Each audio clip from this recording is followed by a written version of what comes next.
देखो पूरे किंगडम की अगर हम बात करें तो केवल कुछ सर्टेन प्रोकैरियोट्स हैं जो कैपेबल हैं इस एटमॉस्फेरिक नाइट्रोजन को फिक्स करने के लिए।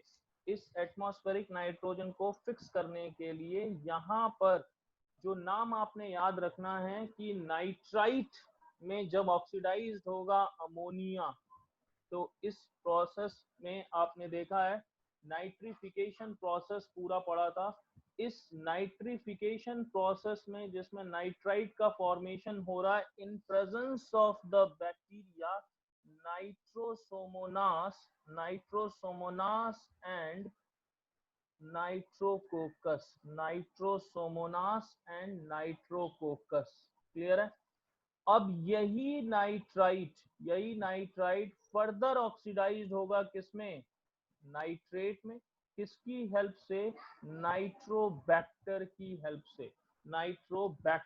हेल्प से। और यहाँ पर जो ये नाइट्रेट का फॉर्मेशन हुआ है नाइट्रोबैक्टर की हेल्प से, इनको हम बेसिकली क्या कहते हैं? नाइट्रिफिकेशन प्रोसेस कहते हैं। और ये जो नाइट्रीफाइंग बैक्टीरिया हैं, बहुत ध्यान से अच्छे से याद रखना, इनको हम कीमोऑटोट्रॉप्स कहते हैं। कीमोऑटोट्रॉप्स। ये बायोलॉजिकल नाइट्रोजन फिक्सेशन में जो ये बैक्टीरिया हैं, ये आपने पहले जो बायोलॉजिकल क्लासिफिकेशन पढ़े थे वहां पर भी आपने याद किया था।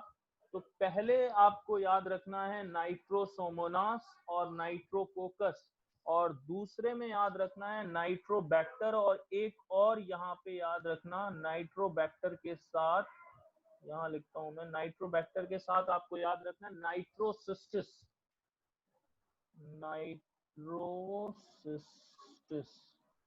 ये भी याद रखना है। ठीक। अब यहाँ पर ये जो नाइट्रिफिकेशन प्रोसेस कंप्लीट हुआ है, यहाँ पर जो नाइट्रिफिकेशन प्रोसेस आपने देखा है कंप्लीट हुआ है, इसमें अब ये जो नाइट्रेट का फॉर्मेशन हुआ ये प्लांट एब्जॉर्ब करेगा और फर्दर इनका ट्रांसपोर्टेशन डिफरेंट पार्ट्स तक होगा। मेनली लीव्स में इनकी इंपॉर्टेंस ज्यादा होती है।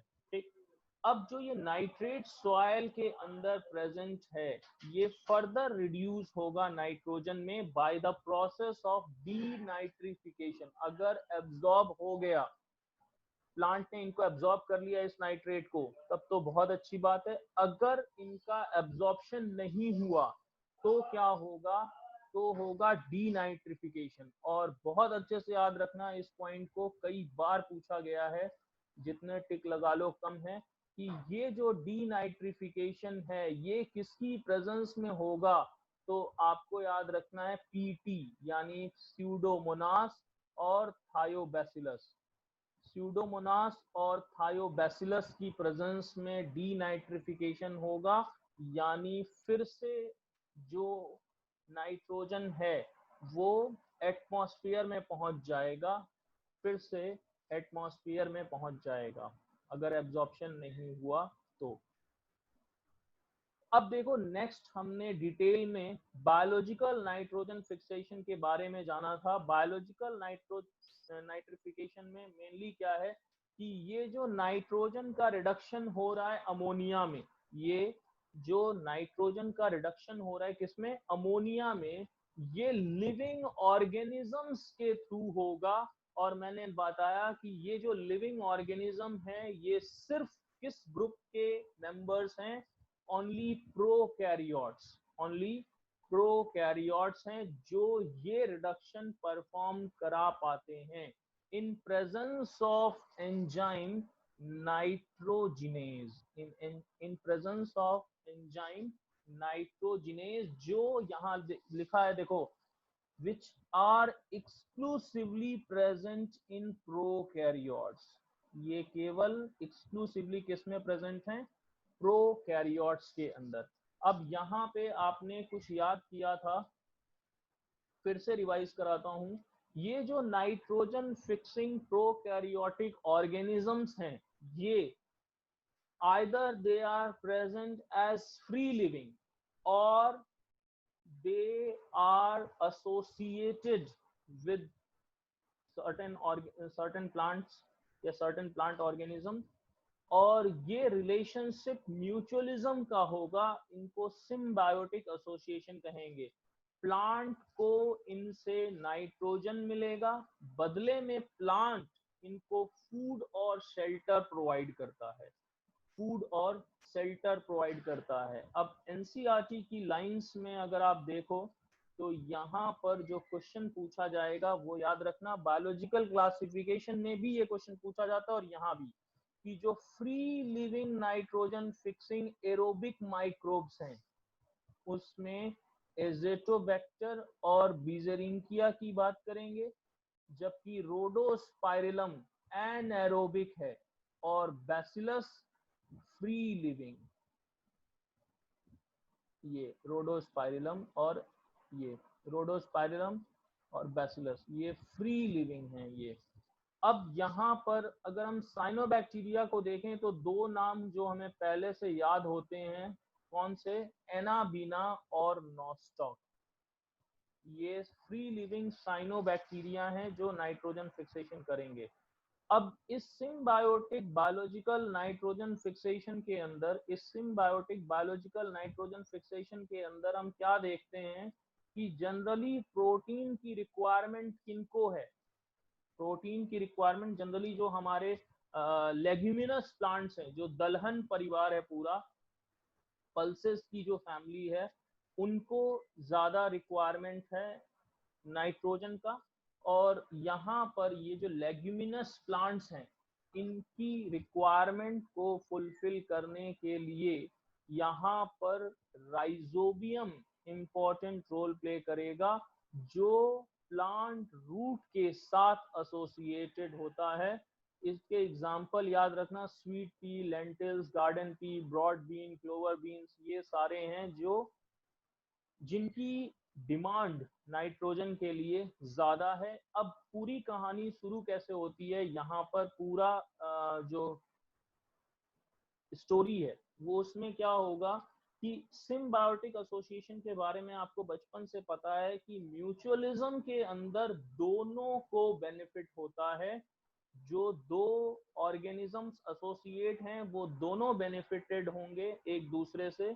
यहाँ पर क्या होता है, जो लेग्यूमिनस प्लांट्स हैं, जो लेग्यूमिनस प्लांट्स हैं उनके रूट्स कुछ ऐसे सर्टेन केमिकल्स का सिक्रीशन करते हैं जो इन नाइट्रोजन फिक्सर्स, जो माइक्रोब्स हैं, इनको अट्रैक्ट करते हैं, इनको अट्रैक्ट करते हैं। जब ये अट्रैक्ट होंगे वहां पर उन रूट हेयर्स तक पहुंचते हैं, तो अब वो वहां पर एक्यूमुलेट होंगे, और एक्यूमुलेट होने के बाद वो रूट हेयर्स में एक इन्फेक्शन थ्रेड का फॉर्मेशन करते हैं, और उस इन्फेक्शन थ्रेड से